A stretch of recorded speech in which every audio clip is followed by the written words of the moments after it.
The O'Reilly Factor from L.A. is on tonight.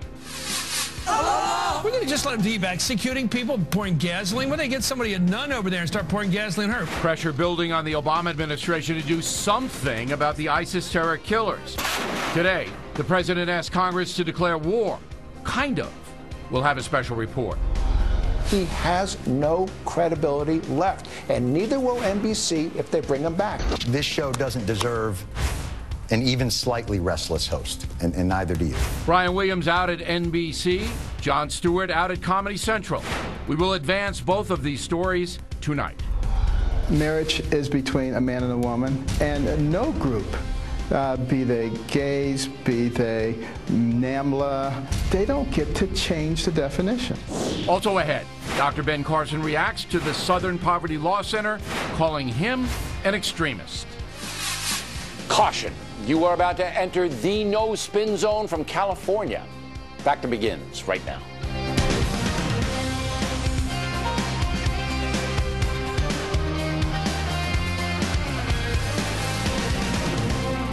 Hi, I'm Bill O'Reilly, reporting tonight from Los Angeles. Thanks for watching us. Why the Brian Williams story is important for America. That is the subject of this evening's Talking Points memo.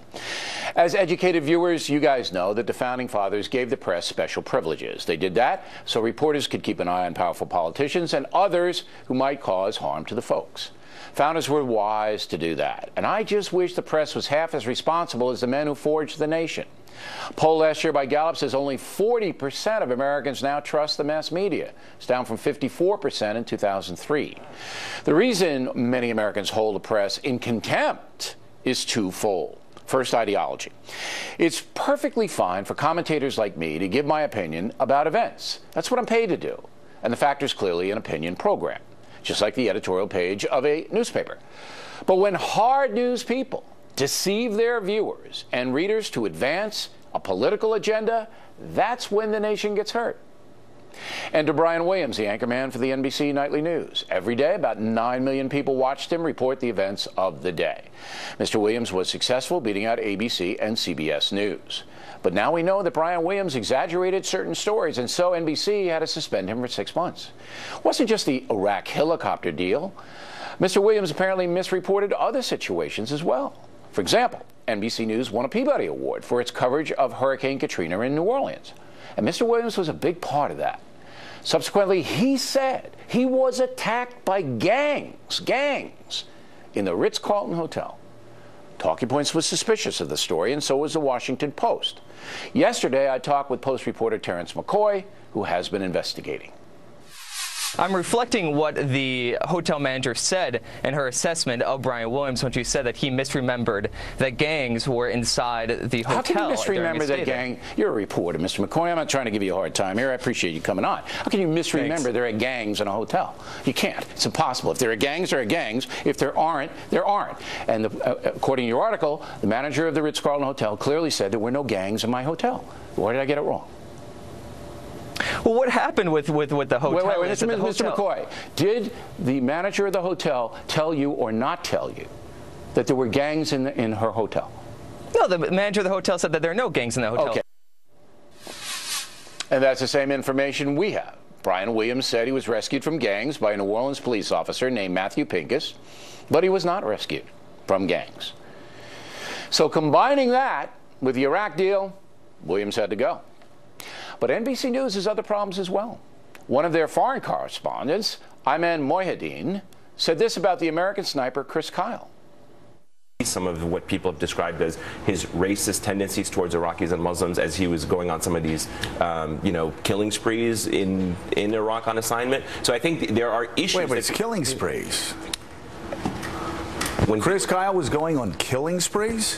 When he was involved in on assignments. Right. And in terms of what he was doing. Right. A lot of the description that has come out from his book and some of the terminology that he has used. Right. People have described as racist. Now a group of military people demanding that Mr. Mohyeddin apologize, as he should.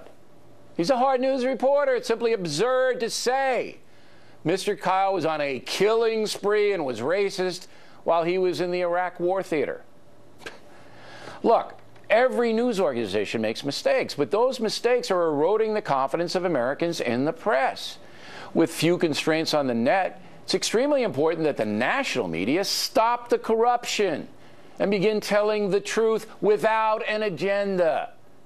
I get the New York Times every morning. That paper has tremendous resources, but over the years has become a left-wing enterprise and has crept into its hard news coverage. I mean, the paper can't even put out an honest bestseller list for books without injecting ideology. That stuff has got to stop. Now, on a personal note, some of you have criticized me for not condemning Brian Williams. Here's what I said on Jimmy Kimmel Monday night. Anybody who is enjoying a destruction of this man, you got to look at yourself here. And there's a lot of people seem to be real happy that his career is going down a drain. That disturbs me. He embellished the story. Now, as again, if it's just one time, he'll get by. But if it's a pattern of this, it's going to be hard for him to come back and be the main anchor on NBC. So now we know there is a pattern, and it's my belief that Mr. Williams, after the New Orleans deal, will not return as a main anchor on NBC. They'll find another place for him. I liked Laura Ingram's take yesterday. I know Brian Williams a little bit. I used to work at MSNBC, and he's one of the first people who was, frankly, very nice and professional to me there. So he's always been very kind to me personally. But I will say this. It doesn't matter whether I watch, whether I want him to be fired, excuse me. It matters what, like, the folks in Paducah, Kentucky think. Now, that is right on. It's all about what you guys think. If you can't trust a news anchor or commentator, you're not going to watch that person. NBC News made more than $200 million in 2013 on the nightly news with Mr. Williams.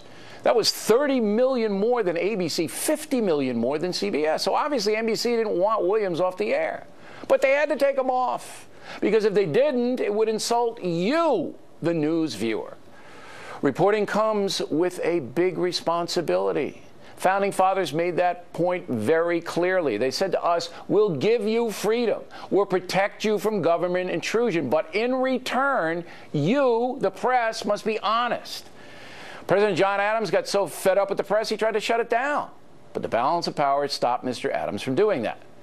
Here on The Factor, we're in our 19th season, an amazing run. And we've made some mistakes in the past, but very few. We put together an honest broadcast every day, take great pains to present you with information that can be verified. All Americans who love their country should think about what has happened to Brian Williams, should think about other news agencies that are distorting the facts.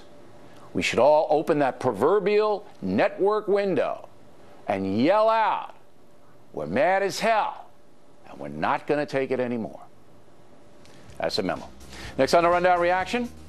Then later, Dennis Miller has some thoughts on Brian Williams. We'll also talk with Dr. Ben Carson and have an update on Bowe Bergdahl. Factor's coming right back from California.